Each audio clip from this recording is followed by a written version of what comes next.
Perníková chaloupka.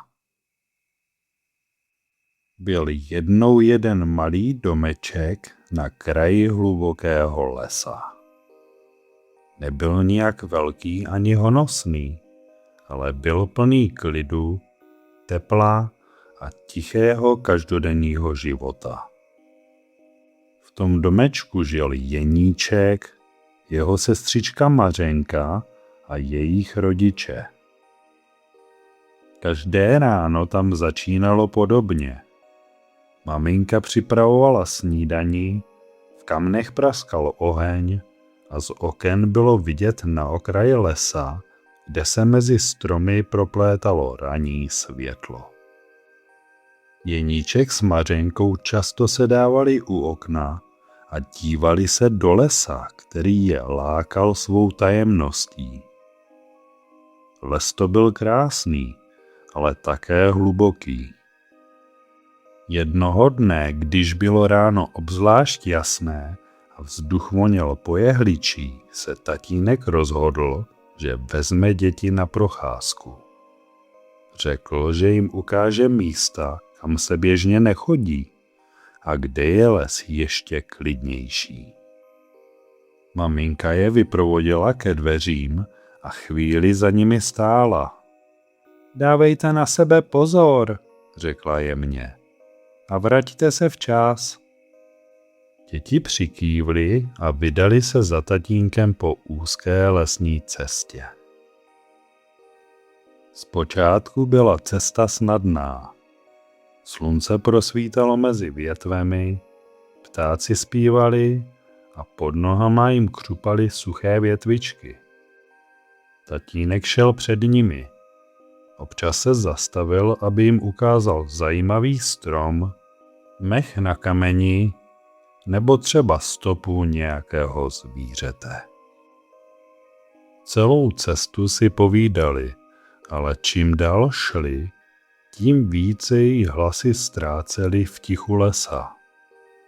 Stromy začaly být vyšší a hustší. Cestička už nebyla tak zřetelná. Po nějaké době se tatínek zastavil a rozhlédl se. Počkejte tady, řekl.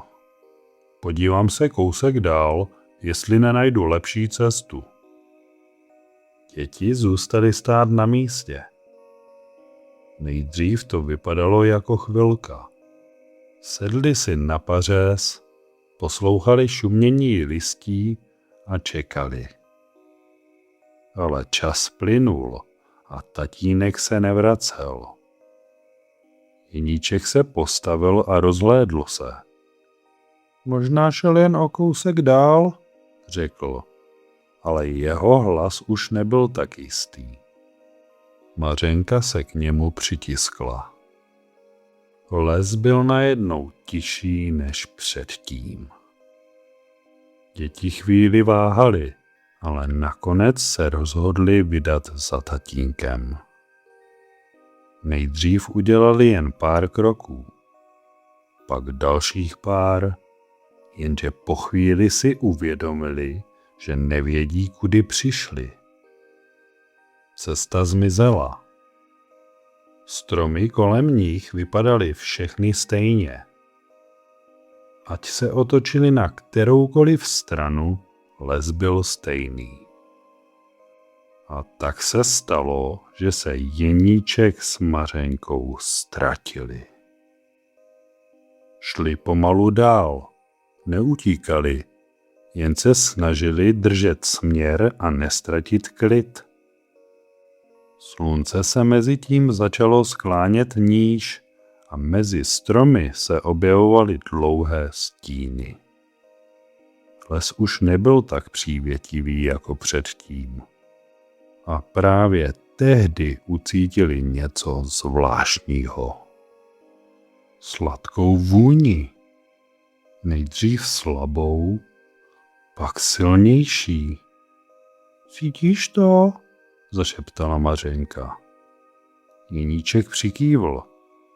Ano, jako by někdo pekl perník. Ta vůně byla zvláštní. V lese se taková vůně neobjevovala. a přesto byla příjemná a lákavá. Děti se po sobě podívali a vydali se tím směrem. Šli mezi stromy, které se postupně začaly rozestupovat. Světlo se změnilo, jako by před nimi bylo malé volné místo. A pak uviděli zvláštní chaloupku. Stála uprostřed malé mítiny a nebyla obyčejná. Její stěny byly z perníku, zdobené polevou a oříšky. Okna vypadala jako ze sladkého skla a střecha byla posypaná cukrem, který se leskl ve světle zapadajícího slunce. Celá chaloupka vypadala, jako by byla z pohádky. Děti se zastavily. Chvíli jen tiše pozorovali a pak Jeníček opatrně přistoupil blíž. Natáhl ruku a ulomil si malý kousek. Potom ochutnal. Byl sladký, ještě teplý a hlavně skutečný. Za chvíli se přidala i Mařenka a právě v tu chvíli se ozvalo tiché vrznutí. Dveře chaloupky se pomalu otevřely a ve dveřích stála stará žena. Opírala se o hůl a její pohled byl hluboký. Nebyl nijak zlý, ale ani přátelský. Chvíli děti jen pozorovala a pak je pomalu pozvala dovnitř. Uvnitř bylo teplo. Oheň v kamnech tiše praskal a místnost byla plná sladké vůně. Na stole ležely různé dobroty, ale jinak byla chaloupka zvláštně prázdná. Děti si sedly, rozhlíželi se a po chvíli si uvědomili, že dveře zůstaly zavřené. Zkusili se nenápadně podívat, ale bylo jim jasné, že sami ven nepůjdou. Po chvilce se jim to jenom potvrdilo. Stará žena jim klidným hlasem řekla, že tu nějakou dobu zůstanou. Nebyl to křik, nebyl to ani hněv, ale byla v tom jistota, která nedávala prostor k odporu. Večer přišel rychle.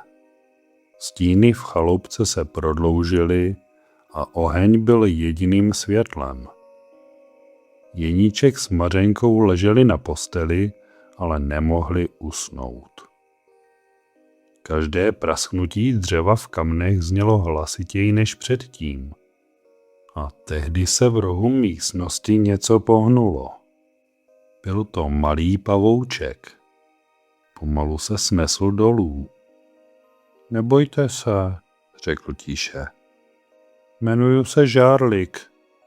Děti ho chvíli pozorovali. Nebyl děsivý, spíš působil klidně.